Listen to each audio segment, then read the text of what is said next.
नमस्कार, हमारी खास पेशकश प्रभु शरणम में आप सभी का स्वागत है। मैं हूं आपके साथ फान्य देवांगन।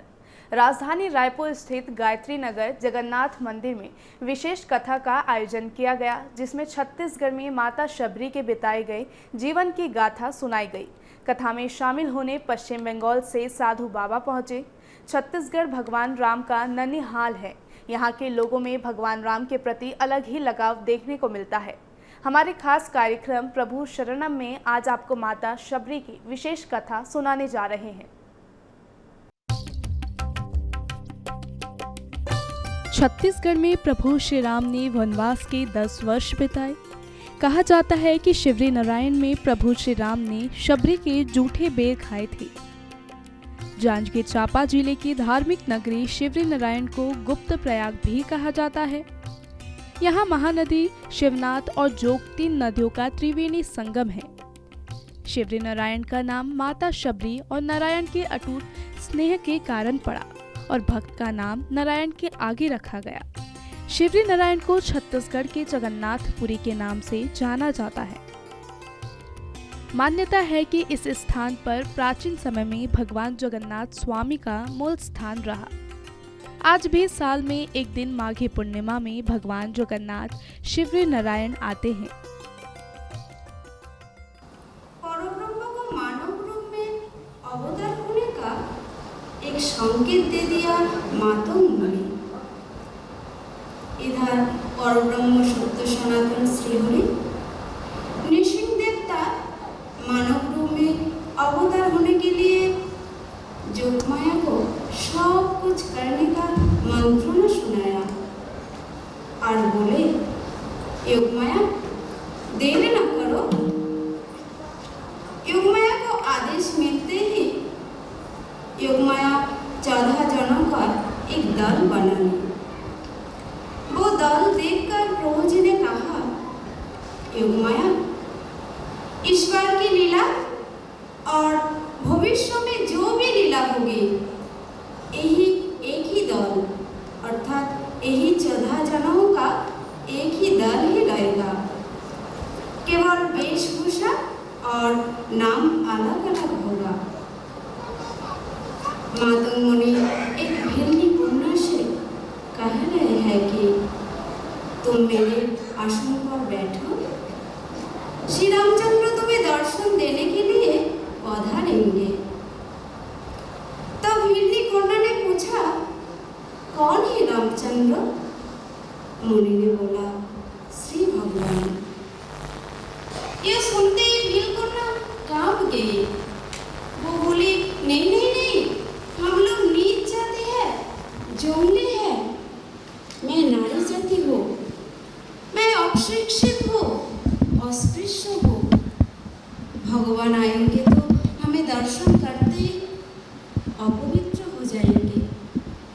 हमारी सांस प्रश्वास से उनकी देवत्व नष्ट हो जाएगा। ये सुनकर मातंग ने कहा, सुन मां, गभीर रात्रि में उठकर नदी तक संपूर्ण राह को झाड़ लगा। साधन मंत्र है, राम आएगा। शबरी अर्थात करुणा की दृष्टि, शबरी अर्थात अहिंसा की मूर्ति, शबरी अर्थात श्री नाम महात्मा की धरती।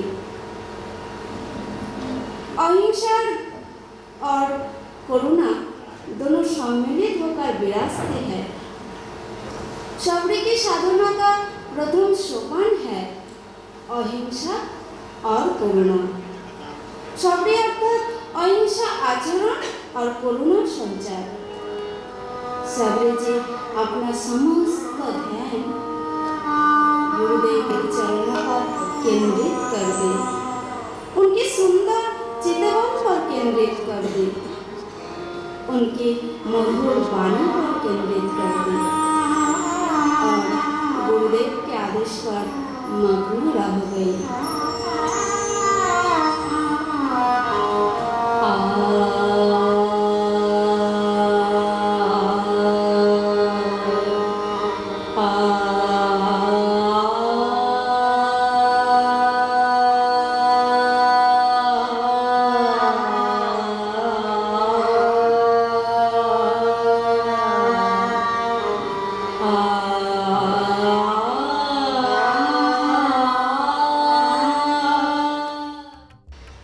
में श्रोताओं को तब की बातें बताई गई है जब प्रभु श्री राम दंडकारण्य से माता सीता की खोज के लिए उनकी जो यात्रा की थी। इसी बीच उन्होंने छत्तीसगढ़ में माता शबरी से जो उनकी भेंट हुई, जिसकी जानकारी का अभाव प्रदेश के काफी लोगों को है। कथा में इस बात को विस्तार से बताया गया है। अंधों के अभिशाप निश्चिंतता के प्रकट होने का कारण बना, क्योंकि मनु एवं शत्रुपा के साधन से संतुष्ट होकर भगवान बोले थे, मैं हो श्रीहरि, तुम्हारी भक्ति ही है मेरी प्यारी। अतएव रघुवंश की महिमा बढ़ाने के लिए तुम दोनों दशरथ और कौशल्या रूप में मुझे ज्येष्ठ पुत्र रूप में लाभ करोगे। अपुत्र दशरथ पुत्र प्राप्ति के हेतु अंधमुनि से शापित हुए। महाराज दशरथ जानते थे शाम की दृष्टि सृष्टि करती है, चाहे वो कृपा दृष्टि हो या क्रोध दृष्टि हो। मुनिमुन राजा दशरथ जपने लगे, हरि आएगा, पुत्र हरि रूप में आएगा, श्री हरि पुत्र रूप में आएगा।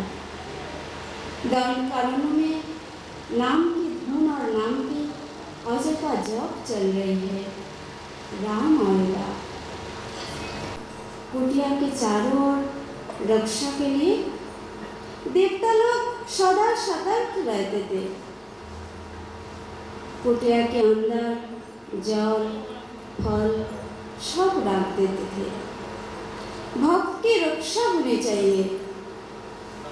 यद्यपि गुरु मातम जी ने संयम, श्रद्धा और विश्वास इन 3 गुणों से शिष्यों का तैयार कर दिया।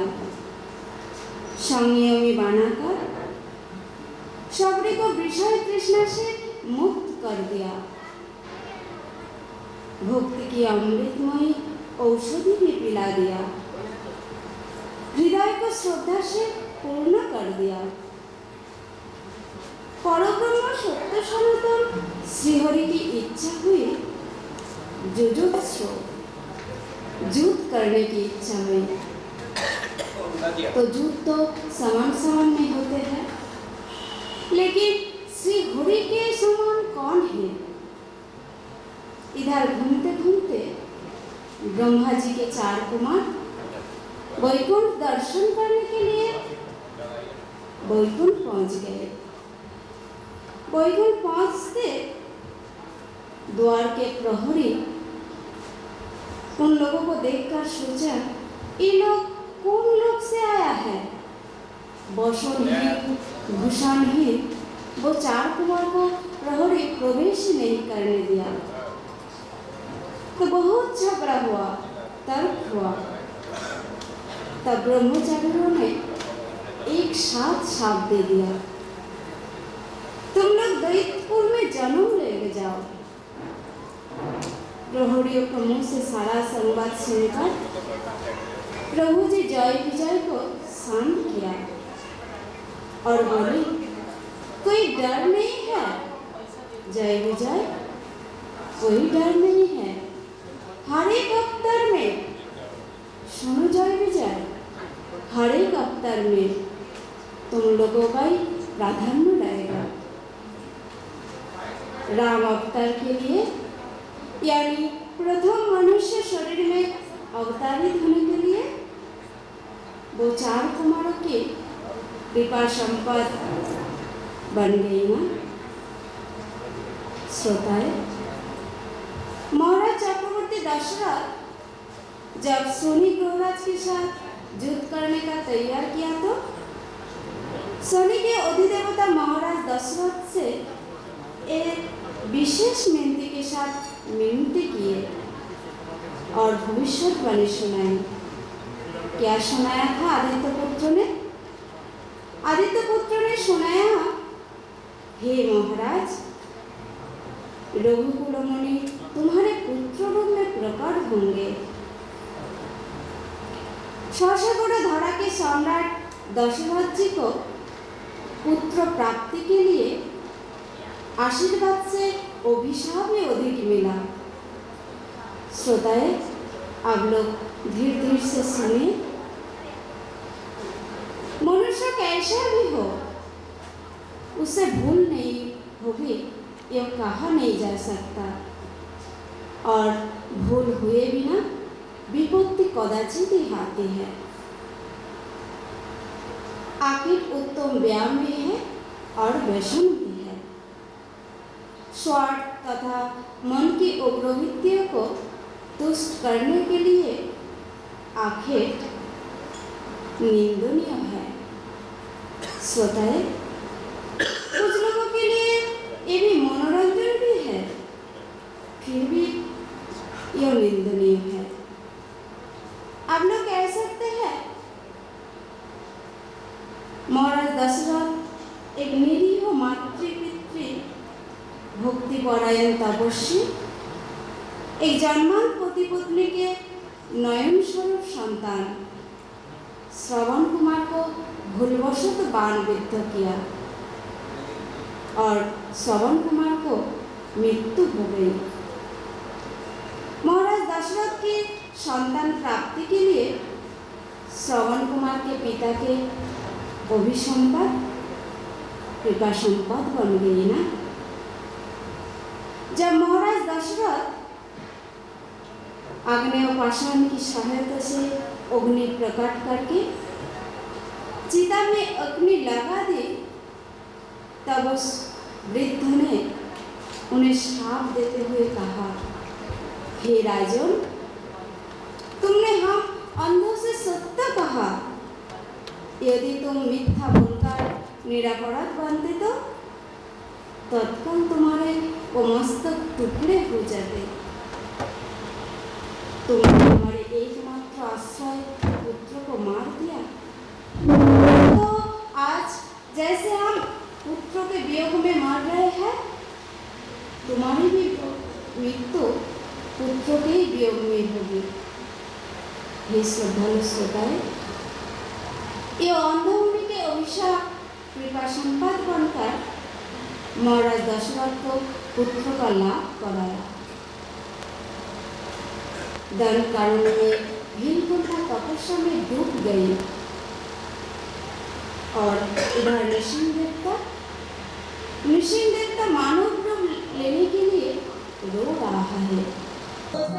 ये श्री श्री साधु बाबा जी खड़गपुर से आश्रम से पश्चिम बंगाल से आए हुए हैं और ये शबरी माता जी के ऊपर कथा है, जो राम जी की जब दंडकारण्य से सीता मैया की खोज के लिए जो उनकी यात्रा थी, उस बीच में जो छत्तीसगढ़ में उन्होंने शबरी माता से जो उनकी भेंट हुई थी, वो बहुत लोगों को उसके बारे में जानकारी का अभाव था, तो उसी के बारे में कथा यहाँ पर जगन्नाथ मंदिर प्रांगण में करी जा रही है। शिवरी नारायण न सिर्फ शबरी और राम के अटूट प्रेम, बल्कि भगवान जगन्नाथ स्वामी का मूल स्थान भी माना गया है। साल में एक दिन माघी पूर्णिमा में भगवान जगन्नाथ शिवरी नारायण आते हैं।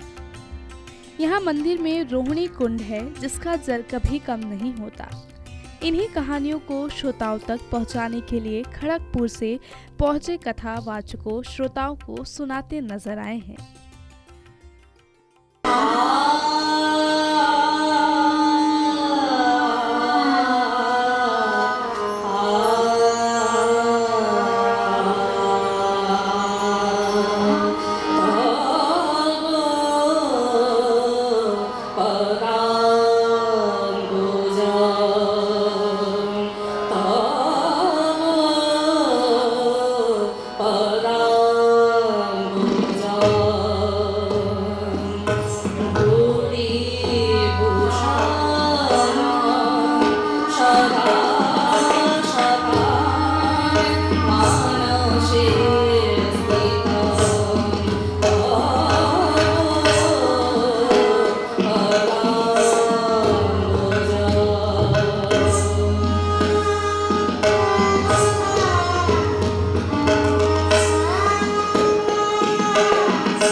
आज के लिए प्रभु शरणम में इतना ही। मुझे दीजिए इजाज़त। नमस्कार।